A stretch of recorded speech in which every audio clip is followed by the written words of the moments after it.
What's goody, family? What I'm about to show you is some fall late summer greens. These were sown on August 2nd and today is September 4th or something, so about 4 weeks after direct sowing in Nevada, desert climate, no irrigation, hand watering only. Let's see.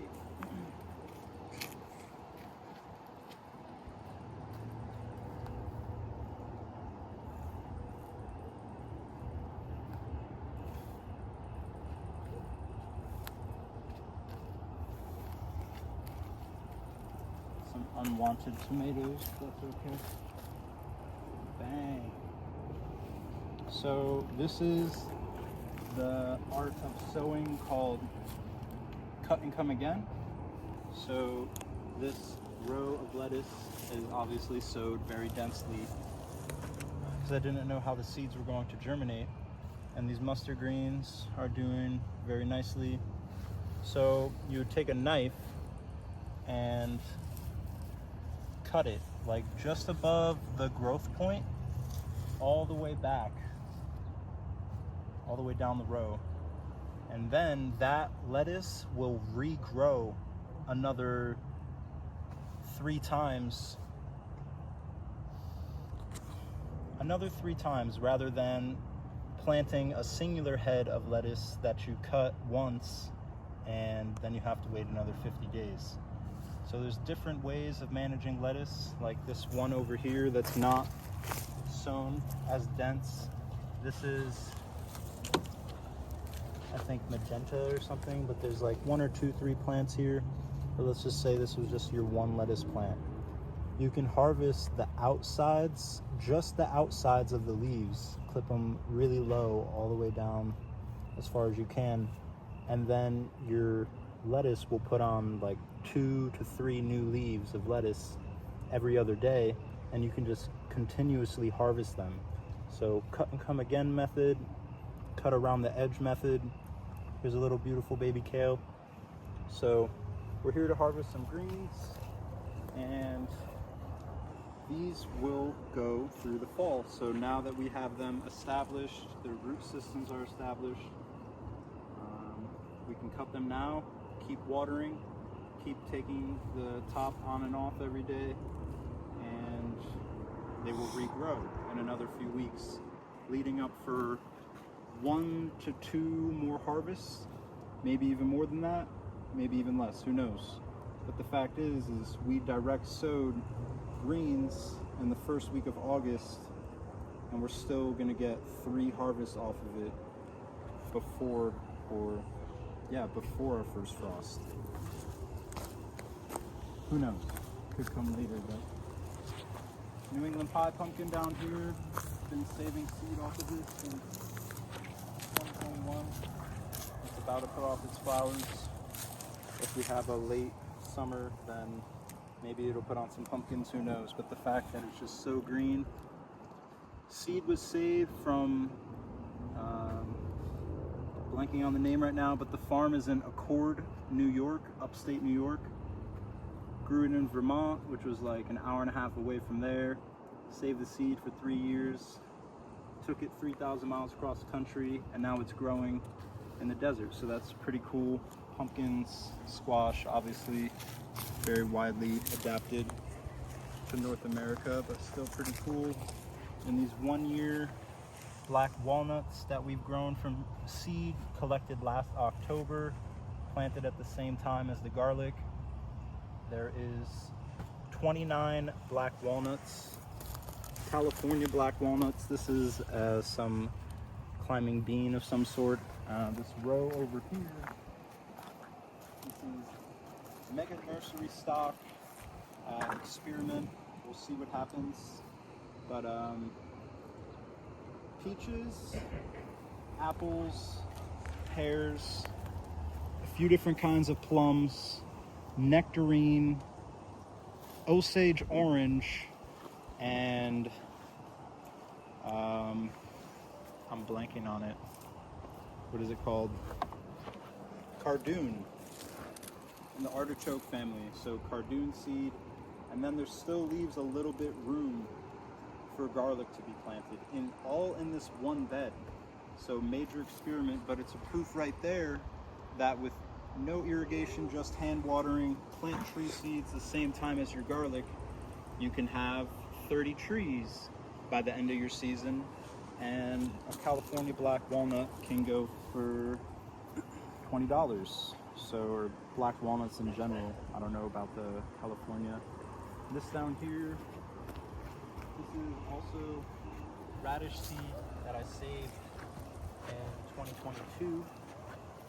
And look how beautiful. I just direct sowed them really, really dense to see what the germ was looking like, and it was like almost 100%.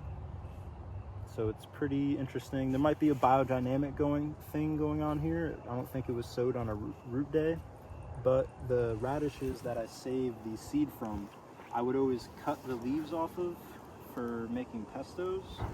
So it's interesting to see that, oh, that one's a daikon. Oh, maybe they all are. Oh yeah, I did save, that's why they're not bulking up, because they're daikons and they're so too close together. But anyways, I would harvest the leaves to make pesto, and the leaves look very lush. So it's interesting to see how that trait carried over. And I think we have just enough daylight to see the other row. This is a full-fledged experiment, like basically everything, just the learning process. And I sowed these seeds in the 3rd week of July, and they just sat there, nothing germinated. And then we got some heavy rain, some heavy downpours, and they all germinated unknowingly to me. So then I started watering them. Never done summer squash under a cover. But yeah, it's pretty amazing. And I do believe I saw a miniature summer squash in here somewhere. These are all watermelon radishes, which will also bulk up to full size in 50 days. Growing in the under canopy. Oh yeah, there is right here. My finger is back here. There is fruit set on the summer squash, so pretty cool. And these are all red kidney dry beans, and no fruit yet, but also sown really densely together. Little fryage on this leaf right here, but look at how green and lush. I mean, just so beautiful. And then the 3 rows of cover crops. The hose and the wind blows this way, so these ones weren't getting the best of watering. This is some fennel coming up here. Probably transplant that, separate it out. And this is all buckwheat, amaranth from our own saved seed locally from last fall. Daikon radish right in here, getting pretty huge. See, that's what they look like when you actually give them the right amount of space. And yeah, for the video's sake, have my eye on this radish. And it's a weekday. So yeah, pretty cool. I know you're supposed to harvest them a little bit younger, but the soil is growing other things than weeds, and moisture is being retained, soil's being built, and everything is set in a good motion. For in about 2 weeks, we're gonna plant all of this to hardneck garlic that I've been saving seed from since 2021. And hopefully, all goes as planned, that will be available for sale next season. So peace, blessings, and wholeness. We also have this huge bed of potatoes right here we're gonna harvest in a month. And here was one of the peach trees that survived from last year. This is There was supposed to be more, but that's proof that from what I said, that other bed over there, you can just plant a peach seed in the ground in the middle of your garlic and have a tree by the end of the next season. So black walnuts available next spring, or maybe even this fall. We got 30 here that we got to dig up, plant more tree seed in its place, and get the garlic in the ground. So lots of work, working hard, staying motivated. Peace, blessings, and wholeness. And have a great rest of your evening. Thank you.